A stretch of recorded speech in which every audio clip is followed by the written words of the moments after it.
Hi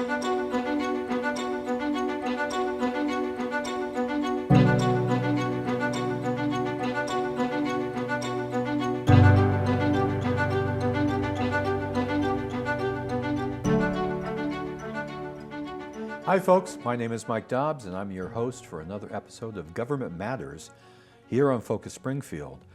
And today we've got veteran City Councilor Melvin Edwards with us. We're going to talk about his efforts to become City Council President, but we're also going to talk about what he sees as the agenda for this next legislative session for the City Council that would start, of course, in January. Before then, you're probably noticing the big button I'm wearing, and I'm doing this just to promote this new effort called We Love Springfield. If you go online, you will find the website, and that website has all the activities that are going to be taking place for the holiday season here in the city of Springfield. So, if you're looking for something for you and your family to do, man, do we have a lot of stuff on that website. So again, looking for something to do, go to We Heart, We Love, because you can't really type in heart, that's sort of awkward. WeLoveSpringfield.com. That's our commercial. Hi Melvin, how we doing? Hi Mike, thank you. Okay, so just in disclosure, Melvin is my city councilor. He is the city councilor for Ward 3. Yes. I always have to remember Ward 3. And you've been doing this job like 15, 16 years? 16 years, start 17 in January. Congratulations, and congratulations on getting renewed. Thank you, it's an honor to serve, and I really appreciate the voters and their confidence in me, and look forward to another new cycle of service to my city. I want to get to the city council president stuff in a moment, but there's some things that the city is facing that I know the council will be involved in some way, shape, or form. And top of that list is the fact that the Gaming Commission came in last week and basically said that the mitigation money that was coming to the city of Springfield was going to be cut completely off.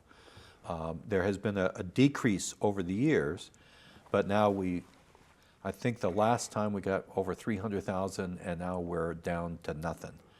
And the footage that I saw of the mayor, he was very concerned, expressed opinions that maybe they could be convinced to do something other than cutting us off 100%. I'm just wondering what you think about this, because the city council has to approve budgets. You also voice opinions about budgets, and I'm just wondering what you think this is going to do to our budget to fund certain aspects of city activity. It's certainly going to make things much more difficult.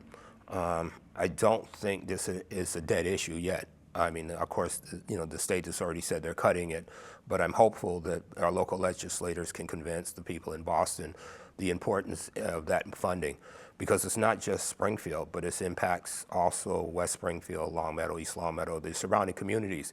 We're also getting those mitigating funds. So it certainly hurts our budget, our ability to provide services for the city, and makes it much more difficult for our finance team to keep us financially afloat. But it's a regional impact. And so I hope that the legislators and the people that are making these types of decisions can be made to understand and appreciate harm that they're doing to us.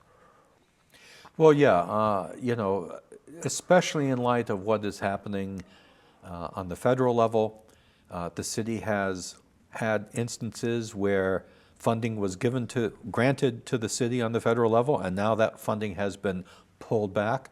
I like how Washington journalists are using the phrase claw back to describe that. But it's much more dramatic, I guess. But the bottom line is, we were counting on getting certain things. We applied and we got them from the federal government, and now we don't have them. And that's got to affect budgets and the operation of the city as well. Yes, but it's not like this is a new occurrence. I mean, think about how many unfunded mandates that the federal government will create, or even the state will create, that impacts communities across the Commonwealth.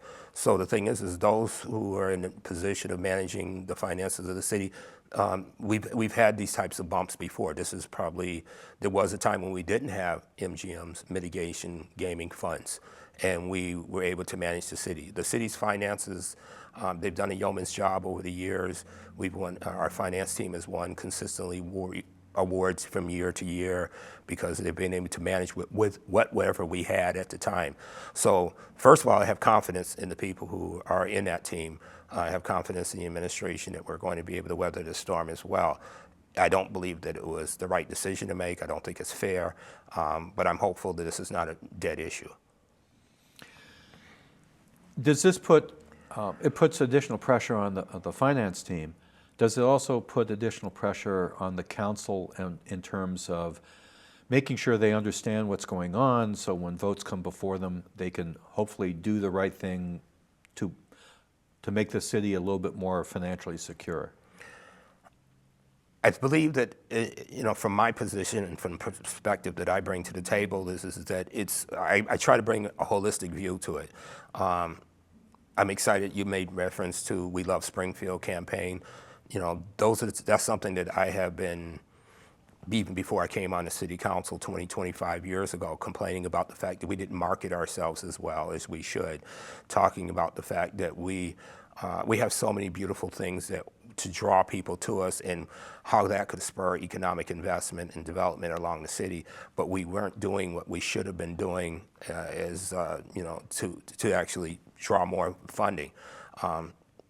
I think it just gives us the incentive to roll up our sleeves, get more creative in drawing investment dollars, the expansion and development of the Main Street corridor. The thing is I remember Russ Denver many years ago, who had been a part of the business organization that ran the city of Springfield. He gave me a map that showed how many people from the surrounding communities came into Springfield on a daily basis, and then at the end of the day took and went back to those outside communities. Springfield is the center of Western Massachusetts.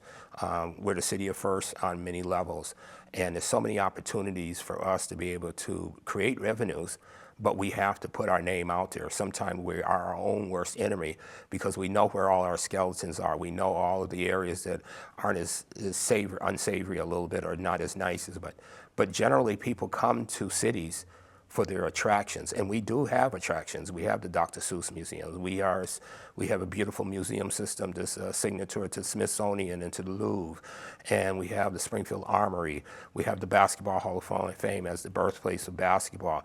We have MGM, but have we put it out there so that people are looking for a destination, have thought of Springfield as being that type of place? Are we drawing as many convention dollars as we could?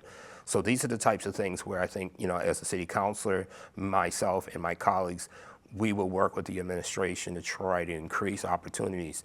And I remember the year leading up to COVID, there was an investment conference that sold out in a matter of days or a day. And it was people from as far away as Dubai coming to look at investment opportunities in Springfield. And then, of course, COVID hit. We dealt with that, and we came out of that and weathered that storm as well. This just gives us incentive to work harder, not to be discouraged. Right. One thing that gets me concerned is there's been a lot of emphasis on economic development and the betterment of downtown. Melvin and I live basically within walking distance of each other, and we live in a neighborhood where there's relatively little retail. Our neighborhood is far more residential than it is residential/commercial/industrial.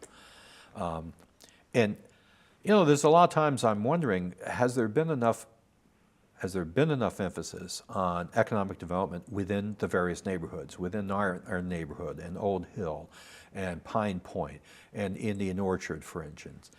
Do you think that we need to maybe readjust our priorities to looking for economic development opportunities within the neighborhoods of Springfield? Certainly. That's a fair assessment.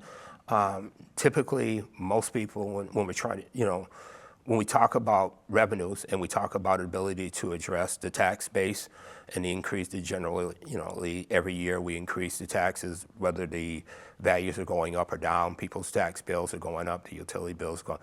But the thing is the easiest and best way to address that is shovel in the ground. It's the retail complexes, whether they're the small businesses or they're bigger businesses, but then when they come in, that's where you generally are going to increase your revenues. But in the neighborhoods, and when I talk about marketing and things like that, people don't typically come to a city or a community to go drive through the neighborhoods.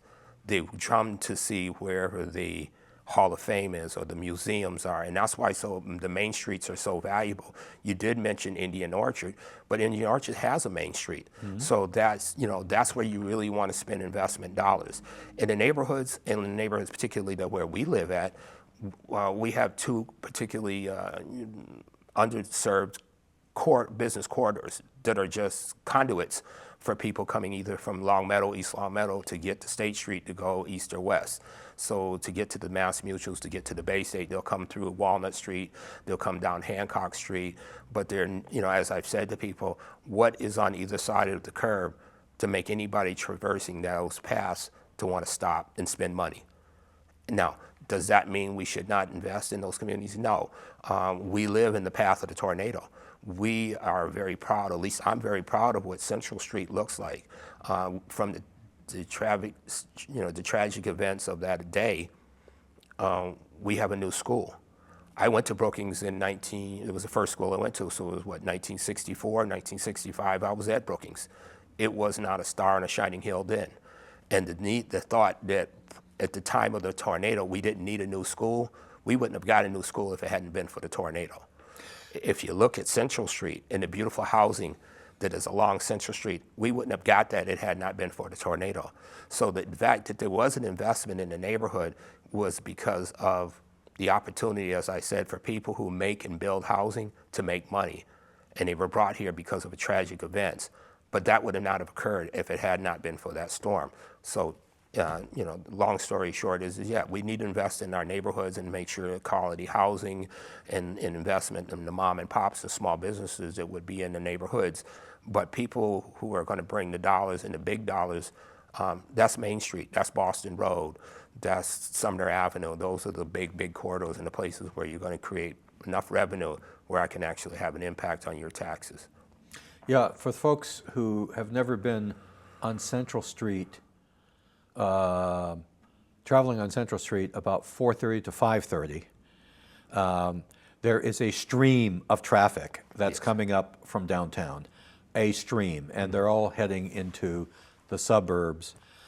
It is a well-traveled main thoroughfare in the city, especially for people who are going to work downtown or another part of the city. I do get frustrated, Melvin, that there's a lot of neighborhoods in Springfield where we have to make a trek to get to a full-service grocery store. Yes, we have neighborhoods with the small convenience stores, the bodegas, they're great. I'm not knocking them. I'm just saying for people who live in certain neighborhoods, even like Old Hill and Maple Lake Six Corners, you got to travel to get to a grocery store.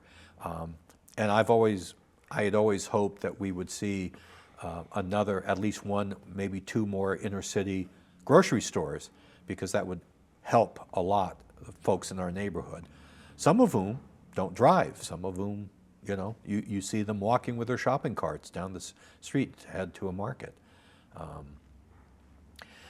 But that hasn't worked out. Maybe it will work out in the future. I don't have a lot of confidence. I'll keep hope alive, but I don't have a lot of confidence. I do have a background in retail management. I managed Toys R Us in Springfield and West Hartford and Auburn. I was the manager at Ames department store when it was in East Long Meadow. Actually, I opened at Ames in Agawam and then moved from there over to East Long Meadow.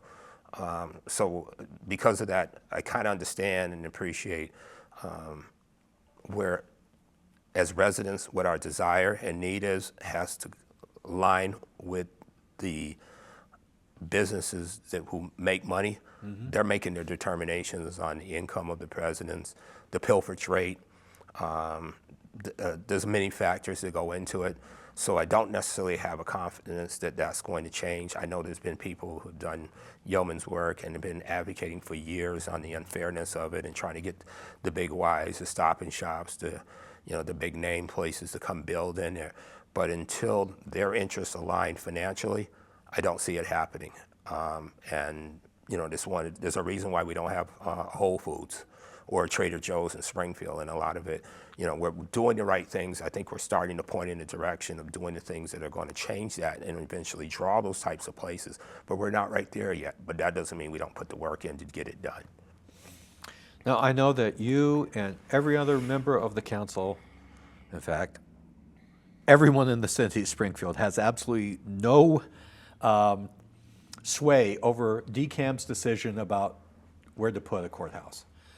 That's a decision that has been taken squarely out of our hands. But I'm just curious. When you look at the various locations and figure about their impact on the city, hopefully a good impact on the city, do you have a favorite? Is there one that you would say, yeah, I think that would work best? I'm just curious what your favorite is, or if you have one at this point. Well, actually, I like a lot of the projects that are being proposed. In terms of when Governor was elected and Driscoll came in, I had to kind of develop a little bit of a relationship with the Lieutenant Governor, and so I drafted a letter and I had sent it to Driscoll about the courthouse. And I specifically picked a location, which one of the locations was one of the 10 that are under consideration now. Many years ago, I was fortunate to go to Louisville, Kentucky for a Drug-Free Communities Conference. It was an international conference that I was attended. And they have a very vibrant downtown area and tourist area. But just to the side of it is their public safety complex. And what I saw there was their courthouse, sheriff's department, police station, and one other thing, we're all in one building. Mm-hmm. And I said that we here in Springfield, we haven't started the public conversation right now, but at some point we're going to be bonding to build a new police station. So if the state is going to build a new courthouse, why not have a public safety complex sitting and do a collaboration between the city of Springfield and DCAM and build a system where the more that a police officer, a sheriff's department employee, or a court officer has to interact with somebody that's coming in for nefarious reasons, the more they're likely to have potential risk for civil litigation or for harm to be done. I worked for the state, DMPAR, for 21 years. I know handling wards of the state. Anytime I place my hand on them, I put them at risk, they put me at risk. So a public safety complex and a collaboration would have been my perfect ideal that I sent a letter 2 years ago to Governor Driscoll, and I did pick a specific site. The specific site that I picked generally is one of them that is under consideration. And I don't feel really comfortable trying to state it, because one of the things I found irritating was one of the proposals that was put out. It was immediately embraced by the administration. Yep. I thought it was inappropriate. I thought it was a great place. I think, I thought the ideal and concept was great, but I thought that as the people who would somewhere along the line have some influence on the decision should have paused and allowed for others to kind of come to the table with their ideals before we made a judgment as to what was the best place. And so what I'm most excited about is that we've got 10 potential sites. Some of them are, I won't even consider, I think they're just, they just threw them out there. But we've got enough good ones. And what I'm hopeful is that one of them will rise from the ashes and then we will get a new courthouse. And what's most important is getting those people into a safe environment to work. That's number one. That's my most important prospect. But what I'm hopeful is the other 8, 9, 10 potential sites. Now that these people have control of these sites, because I think that was part of their application, they had to be able to control the site. Yes. I'm hopeful and I'm very confident that many of them will not walk away. They may not get the courthouse, but what they're going to do is build something on those sites. And that type of development will not be, there's some questions about the revenues of a new courthouse and how the city would benefit financially. But if just 6, 7, or 8 of them were to build something on those sites, that allows me an opportunity to take those revenues, those future revenues, and hopefully lower people's taxes on our residents. And that's a burden that, if, moving forward into the new year, I don't know how we're going to do it, but every year we hear the cries, we hear the concerns and the issues related to the tax burden on our residents, and that's where our focus needs to be. When you talk about the tax burden, do you feel that you and other counselors are looking for active ways? How can we stabilize things, how we can lower it, or maybe go a couple years in a row where we don't see increases?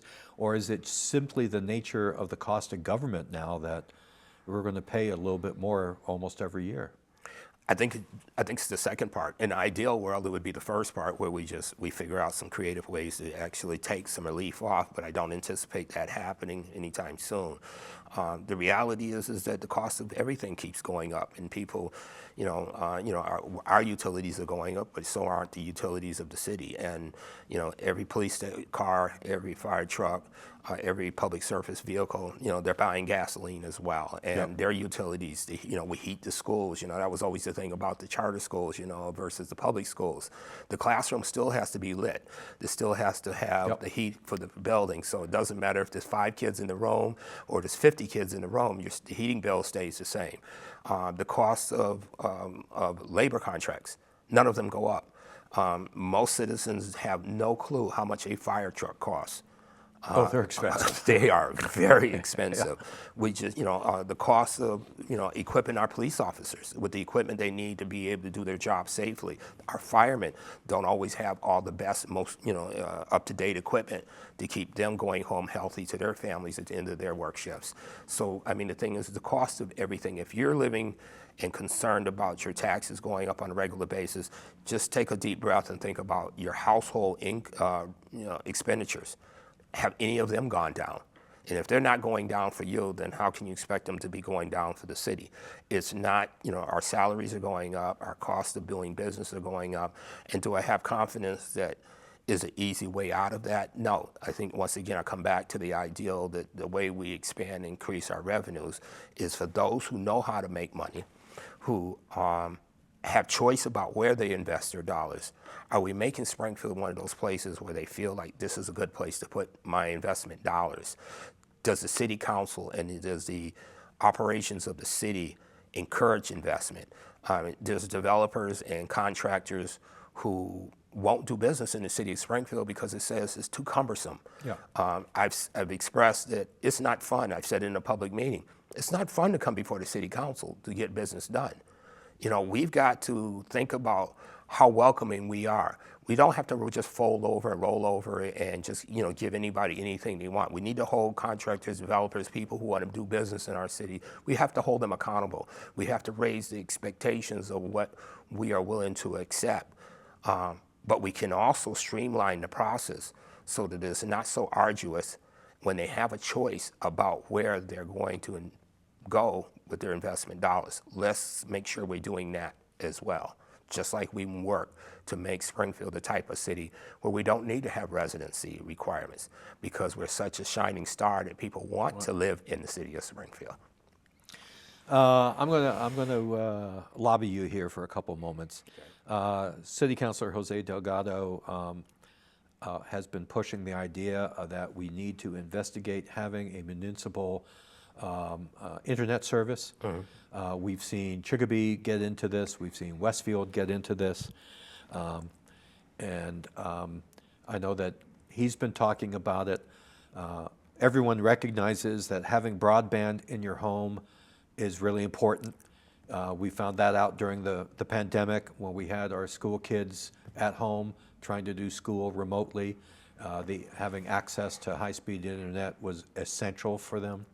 And of course, from a business point of view, if you're offering high-speed broadband to industry, municipal broadband to industry, that's now a competing point. You're not only competing with Comcast, but you're also competing with other potential services.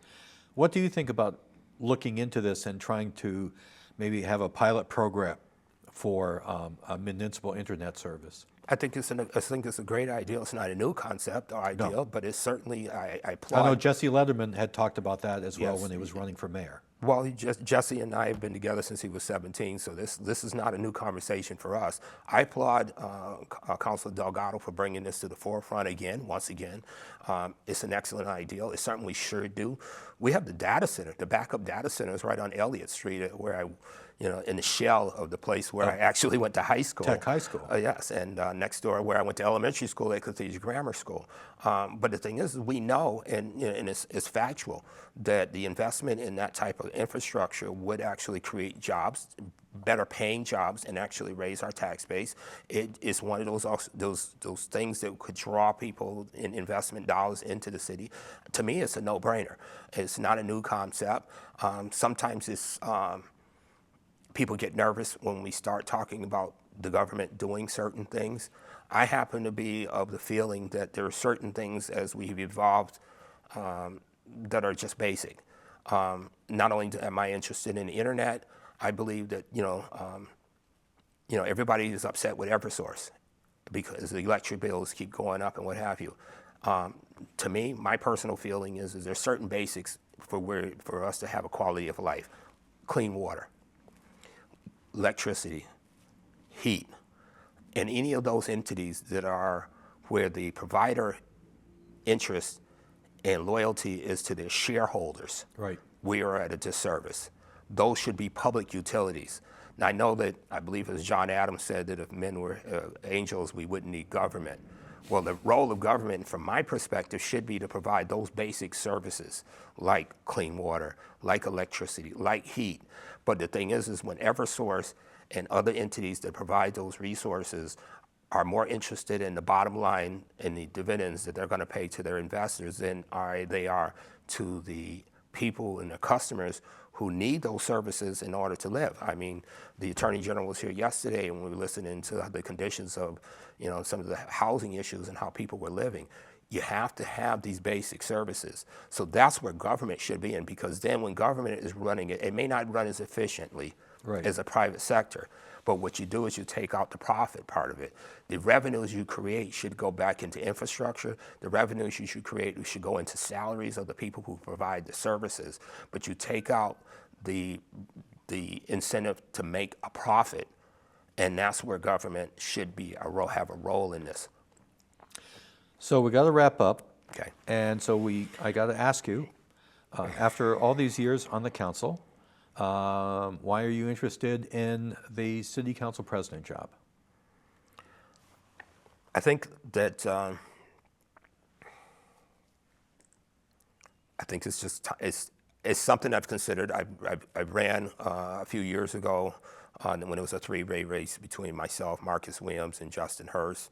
I said at that time, I thought that was my time, and it should be a time for me to, just elevate my service to my community. As we went along through the journey, I realized that, that the person who got the job, which turned out to be Marcus, it was his time. It was the right time. I've always been the type of person that was comfortable when, being able to support, because it should not be about me. It should be about what's best for the city. I think that at this point in my career, I have enough experience. I think I have the right temperament. And I think I have built and spent the last 16 years building the type of relationships across the city and the departments where I feel like that I would be most of efficient service to the taxpayers and to the operations of the city as the leader of the city council. Melvin, thanks much for coming on. Appreciate it.